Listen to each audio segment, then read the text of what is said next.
একজন মির্জাফর আছেন ওখানে দিল্লিতে। এই মির্জাফরদের মৃত্যু জীবনে হয় না, তার চিরকালই বেঁচে থাকে নানা কাজের মধ্যে দিয়ে। এই মির্জাফররা মনে করেছেন তারাই শেষ কথা বলবে, কিন্তু তারা যদি এসব করতে যান তাহলে কিন্তু দাঙ্গা থেকে শুরু করে আরো অনেক কেস আছে, সবকিছু কিন্তু বেরিয়ে পড়বে। Cat will be out of the bag.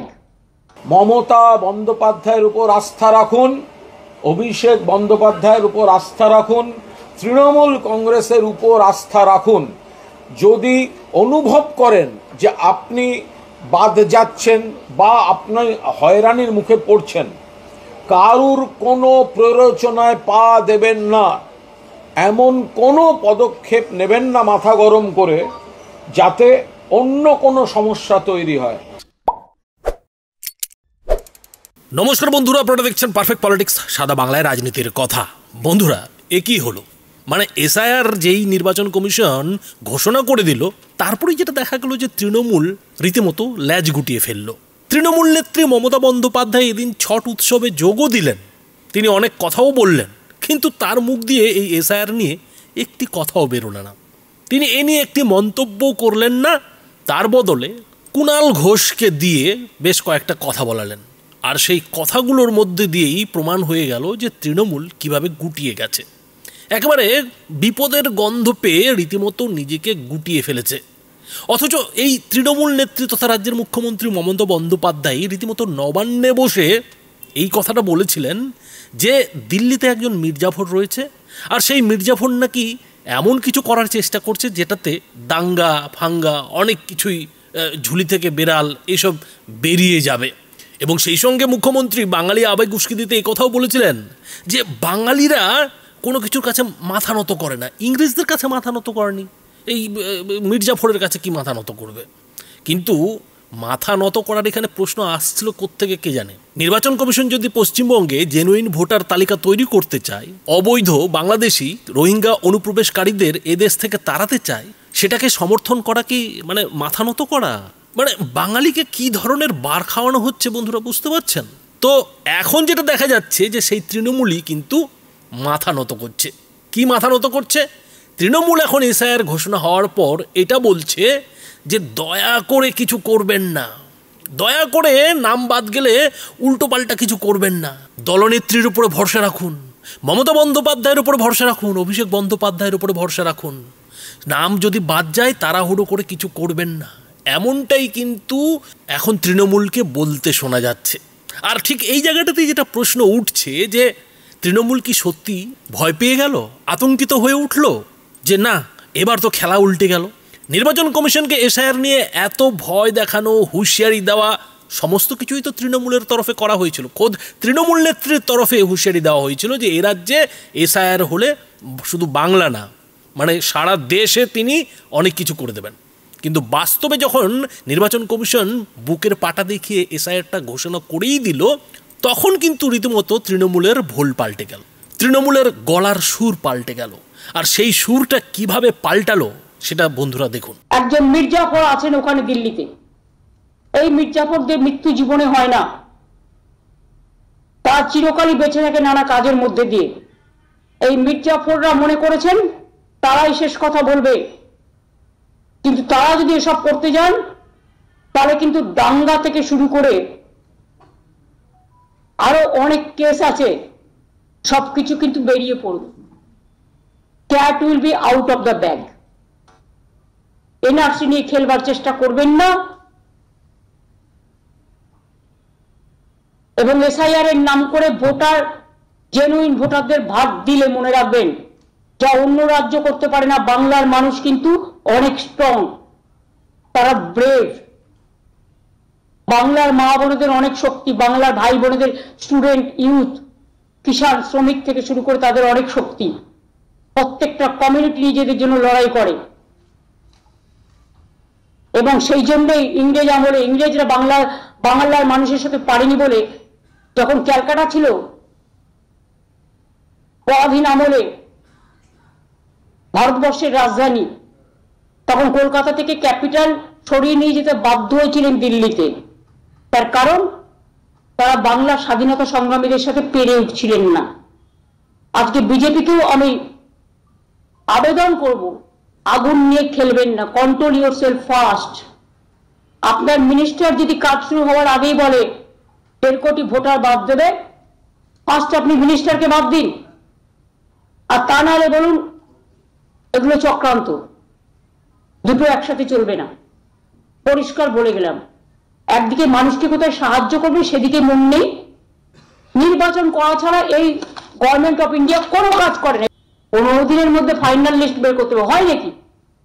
স্বয়ং ঈশ্বরও পারবেন না, তো এরকম বিজেপি তৈরি করে দেবে তাই হবে? বাংলা এটা হয় না, বাংলাটা একটু আলাদা, এটা বুঝতে হবে। এটা রবীন্দ্রনাথের বাংলা, এটা নেতাজির বাংলা, এটা আম্বেদকরের বাংলা, এটা গান্ধীজির বাংলা, এটা নজরুলের বাংলা, এটা রবীন্দ্রনাথ, স্বামী বিবেকানন্দ, রামকৃষ্ণের বাংলা, মাতঙ্গিনীর বাংলা, বাঘাযতীনের বাংলা, বিনয় বাদল দীনেশের বাংলা, ক্ষুদিরাম প্রফুল্ল চাকির বাংলা। এই বাংলা অধিকারের জন্য শেষ পর্যন্ত লড়াই করে, ছাড়ে না। একজন জেনুইন নাগরিককে যদি বাদ দেওয়া হয় বা হয়রান করা হয় তাহলে কিন্তু তার প্রতিবাদ হবে।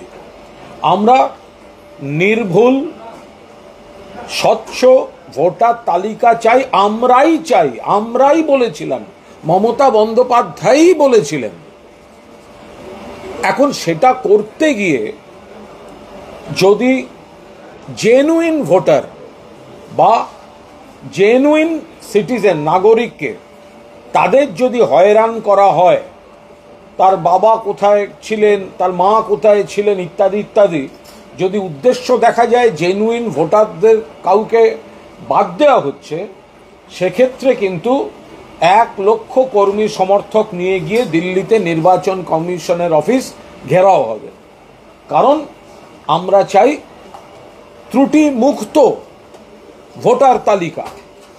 আবার পাশাপাশি আমরা বাংলার মানুষকে বলবো, দয়া করে এটা গুরুত্ব দিয়ে শুনবেন, পাশাপাশি আমরা বাংলার মানুষকে বলবো যে আমরা জানি আপনারা বিজেপির ওপর বিরক্ত, আমরা জানি এর মধ্যে চক্রান্ত বা হয়রানি বা বাদ দেওয়ার চেষ্টা থাকলেও থাকতে পারে, কিন্তু যদি কারুর কোথাও কোনো সমস্যা বলে মনে হয়, কেউ কোনো রকম আইন বহির্ভূত বিজেপির প্ররোচনায় পা দেবেন না। তৃণমূল কংগ্রেস কোনো হিংসাত্মক প্রতিবাদ সমর্থন করবে না। যদি কাউকে কোথাও বাদ দেওয়ার চেষ্টা হয়, যদি দেখা যায় মানুষকে হয়রান করা হচ্ছে, সেক্ষেত্রে সাংবিধানিকভাবে আইনের সাহায্য নিয়ে যথাযথভাবে প্রতিবাদ হবে। মমতা বন্দ্যোপাধ্যায়ের উপর আস্থা রাখুন, অভিষেক বন্দ্যোপাধ্যায়ের উপর আস্থা রাখুন, তৃণমূল কংগ্রেসের উপর আস্থা রাখুন। যদি অনুভব করেন যে আপনি বাদ যাচ্ছেন বা আপনি হয়রানির মুখে পড়ছেন, কারুর কোনো প্ররোচনায় পা দেবেন না, এমন কোনো পদক্ষেপ নেবেন না মাথা গরম করে, যাতে অন্য কোনো সমস্যা তৈরি হয়। তো বন্ধুরা, বুঝতেই পারছেন যে এসআইআর নিয়ে তৃণমূলের কি অবস্থান ছিল আর এখন তৃণমূল কি বলছে। তৃণমূল নেত্রী মমতা বন্দ্যোপাধ্যায় 2 সপ্তাহ আগে কি বলেছিলেন, আর এখন কুণাল ঘোষরা কিভাবে মানুষকে এটা বলার চেষ্টা করছেন যে না না না না, নাম যদি বাদও যায় তাতেও কিছু করবেন না, মমতা বন্দ্যোপাধ্যায়ের উপরে ভরসা রাখুন, অভিষেক বন্দ্যোপাধ্যায়ের উপরে ভরসা রাখুন। তো সেই কথাটাই তো তৃণমূল নেত্রী মমতা বন্দ্যোপাধ্যায় আগেই বলতে পারতেন। বাঙালিকে এত বার খাওয়ার কোনো প্রয়োজন ছিল না।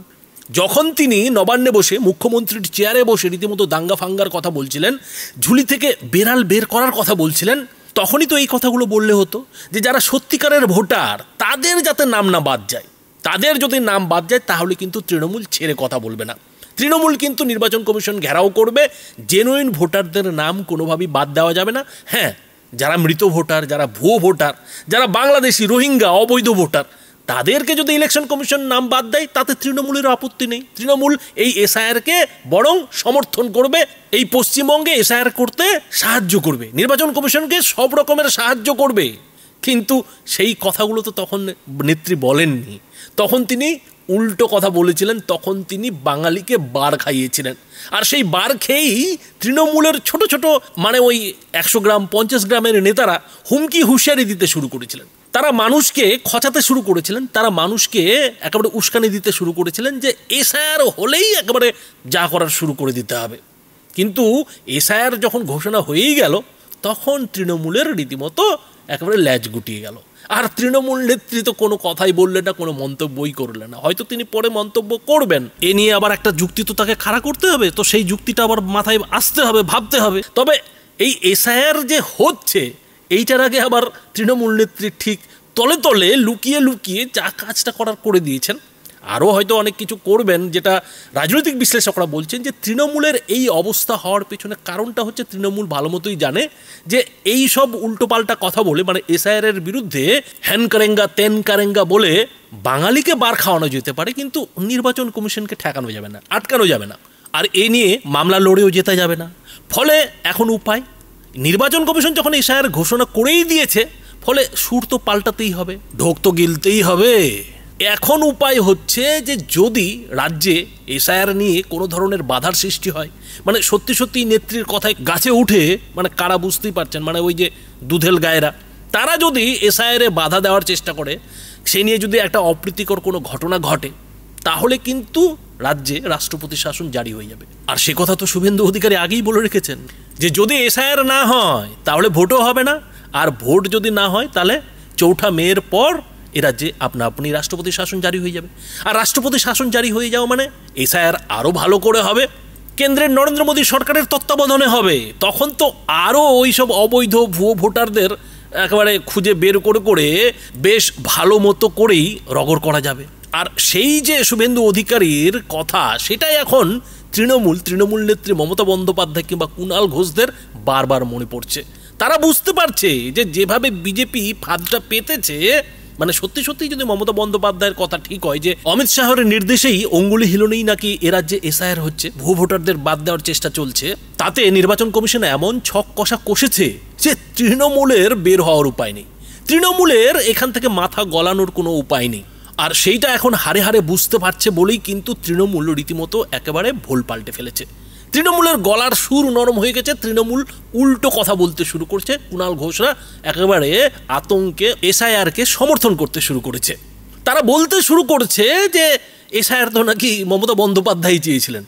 ভাবুন একবার, মানে যে এসআইআর নিয়ে মমতা বন্দ্যোপাধ্যায় মুখ্যমন্ত্রীর চেয়ারে বসে নবান্ন থেকে কেন্দ্রকে হুঁশিয়ারি দিচ্ছেন, নির্বাচন কমিশনকে হুঁশিয়ারি দিচ্ছেন, এবং শুধুমাত্র নবান্ন থেকে বসে নয়, জনসভায় যেখানেই তিনি সুযোগ পেয়েছেন এই এসআইআরের বিরুদ্ধে বাঙালিকে যেমন গাছে তোলার চেষ্টা করেছেন, বাঙালিকে যেমন খচানোর চেষ্টা করেছেন, খুঁচিয়ে দেওয়ার চেষ্টা করেছেন, ঠিক তার পাশাপাশি যতভাবে নির্বাচন কমিশনকে ভয় দেখানো যায় সেই সব ভয়ও কিন্তু তিনি দেখিয়েছেন। আর এখন কুণাল ঘোষ দাবি করছেন যে নাকি মমতা বন্দ্যোপাধ্যায় তো এসআইআরকে চেয়েছিলেন, মমতা বন্দ্যোপাধ্যায় তো একেবারে জেনুইন ভোটার লিস্ট চেয়েছিলেন। তো বন্ধুরা, এই সব কথা থেকেই বুঝতে পারছেন যে তৃণমূল কিংবা তৃণমূল নেত্রী মমতা বন্দ্যোপাধ্যায় কী হারে ধাক্কাটা খেয়েছেন, কী হারে তার স্বপ্ন ভঙ্গ হয়েছে। আর অন্যদিকে শুভেন্দু অধিকারী বিরোধী দলনেতা, তিনি বেশ বিন্দাস মুডে আছেন, তিনি জগদ্ধাত্রী পূজার ফিতে কাটছেন আর মুচকি মুচকি হাসছেন। আর মুচকি মুচকি হেসে তিনি কি বলছেন বন্ধুরা সেটাও দেখুন। বিএলও এবং বিএলও 2 যারা পলিটিক্যাল পার্টির হবে তাদের প্রোটেকশন দেওয়ার দায়িত্বটা ভারতের নির্বাচন কমিশন। বিএলওরা আই কার্ড পেয়েছে, এসআইআর ঘোষণা হওয়ার পরে রাজনৈতিক দলের প্রতিনিধিরা বিএলও2রা আই কার্ড পাবে। সেই আই কার্ডটা কোনো রাজনৈতিক দল সরকার দেবে না, সেটা দেবে ভারতের নির্বাচন কমিশনের, তার স্ট্যাম্প লাগানো। তাই সেফটি অ্যান্ড সিকিউরিটি প্রোটেক্ট করার দায়িত্বটা ভারতের নির্বাচন কমিশনের। আমরা নজরদারির কাজ করব, বাকিটা যেখানে ইডি মার খায়, এনআইএ মার খায়, সিবিআই অফিস মুখ্যমন্ত্রী গিয়ে অবরোধ করে, যেখানে ইনকাম ট্যাক্স মার খায়, যেখানে কাস্টমসের কেন্দ্রীয় পুলিশ আধিকারিকের বাড়িতে ঢুকে 53 জন জিহাদি আজিজুল গাজীর নেতৃত্বে মব লিঞ্চিং করতে গিয়ে এখান থেকে 10 কিলোমিটার 15 কিলোমিটার দূরে সোনারপুরে গিয়ে করে আসে, আমি দুপুরে দেখা করে, যেখানে জেপি নাড্ডার মতো অল ইন্ডিয়া প্রেসিডেন্টের গাড়ি ভাঙে, বুলেট প্রুফ ছিল বলে বেঁচেছেন, বিরোধী দলনেতা একাধিকবার আক্রান্ত হয়, বুলেট প্রুফ গাড়ি থাকে বলে ভিতরে বেঁচে যায়, বাইরে মারে। বুলেট প্রুফ গাড়ি না থাকার জন্য খগেন মুর্মুর রক্ত আপনারা দেখেছেন। শঙ্কর ঘোষ একজন বিধায়ক, রাজনৈতিক লোক না, একজন শিক্ষক, হাই সেকেন্ডারি স্কুলের শিক্ষক, ডক্টরেট। পার্থ চ্যাটার্জির মতো চুরি করে ডক্টরেট পাইনি, পড়াশোনা করে ডক্টরেট। তাকে জুতোর বাড়ি খেতে হয়, ওই বাড়িটা তো সব শিক্ষকের উপরে পড়েছে। সেই রাজ্যে ইলেকশন কমিশনের বিএলও তারাও কেমন ঘোরাফেরা করতে পারেন, ইলেকশন কমিশন একটু দেখুক। এতদিন তো ইলেকশন কমিশন আর তার যে প্রতিনিধি আরিজ আফতাব, তার জন্য মমতা চুরি করতে পেরেছে। আমরা শুধু ওয়াচ করব, নজরদারি করব। এসআইআর এবং ত্রুটিমুক্ত ভোটার লিস্ট নিয়ে বিজেপির কোনো তাড়া নেই, তাড়া মমতা। 4 মে 2026 সরকার তৈরি না হলে ওই দিন রাত্রি 12টার পরে রাষ্ট্রপতি শাসন কাউকে চাইতে হবে না, অটোমেটিক করতে হবে।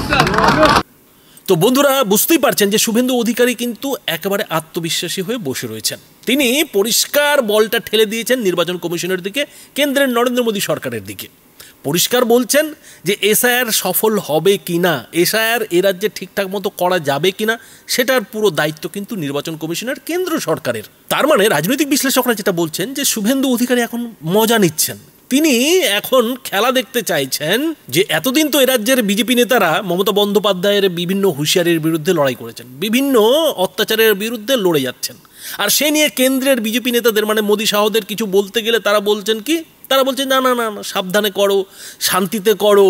কিন্তু এই বাংলায় শান্তিতে কোনো কাজ করা যে কি ঠেলা, সেটা এখন এই নির্বাচন কমিশন ভালো মতোই বুঝতে পারবে, কেন্দ্রীয় নেতৃত্ব ভালো মতোই বুঝতে পারবে। আর সেইটাই কিন্তু শুভেন্দু অধিকারী বলে দিয়ে এখন বেশ মস্তিতে রয়েছেন। তো বন্ধুরা, এই যে তৃণমূলের ভোল বদল আর শুভেন্দু অধিকারীর একেবারে মজা দেখা, এ নিয়ে আপনারা কি বলবেন? আপনাদের মতামত অবশ্যই এই ভিডিওটির নিচে কমেন্ট বক্সে লিখে জানাবেন। ধন্যবাদ।